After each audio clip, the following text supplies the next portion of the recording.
Monday morning காலையில் ஒரு 2:30 மணி இருக்குங்க. நானும் சிவசூரி எந்திரிச்சு கிச்சனுக்கு வந்தாச்சு. 2:30 மணிக்கு என்ன பண்ணோம் அப்படின்னு பார்த்தீங்கன்னா, ஓவர் பசி. இப்போ கன்சீவ் ஆகிட்டு பார்த்தீங்க அப்படின்னா, அன்டயத்தில் எனக்கு தூக்கமே வரவே மாட்டேங்குது. எதுனாலேன்னு எனக்கு தெரியலை. உங்களுக்கு தெரிஞ்சால் கமெண்டில் வந்து சொல்லுங்கள், இப்படி தான் இருக்குமான்ட்டு.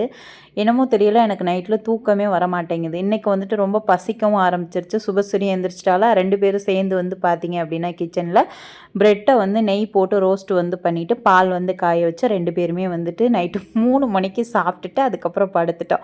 விடிய காலையில் வந்து அம்மா வந்துட்டு பொங்கல் வந்து செஞ்சுருந்தாங்க. சின்ன வயசில் எங்களுக்கு இந்த பொங்கல் வந்து அடிக்கடி வந்து செஞ்சு கொடுத்துருக்காங்க. பட் என்னோடய பிள்ளைங்களுக்கு நான் செஞ்சு கொடுத்ததில்ல. சுபஸ்ரீ கேட்டது இன்றைக்கி வெண்பொங்கல். ஆனால் அம்மா செஞ்சது இன்றைக்கி வந்துட்டு காய்கறி எல்லாம் போட்டு செஞ்சுருந்தாங்க. நான் வெண்பொங்கல் கேட்டேன், நீ மஞ்சள் பொங்கல் வந்து செஞ்சு கொடுத்துருக்க, எனக்கு வேண்டாம் அப்படின்னு சொல்லிட்டு இருந்தா. அதுக்கப்புறம் பார்த்தீங்க அப்படின்னா ஆஃப்டர்நூன் வந்து கிளைமேட் வந்து இப்படி தான் வந்து இருந்துச்சு. தேவர் குரு பூஜை அப்படிங்கிறனால இன்றைக்கி பிள்ளைங்களுக்கு லீவு.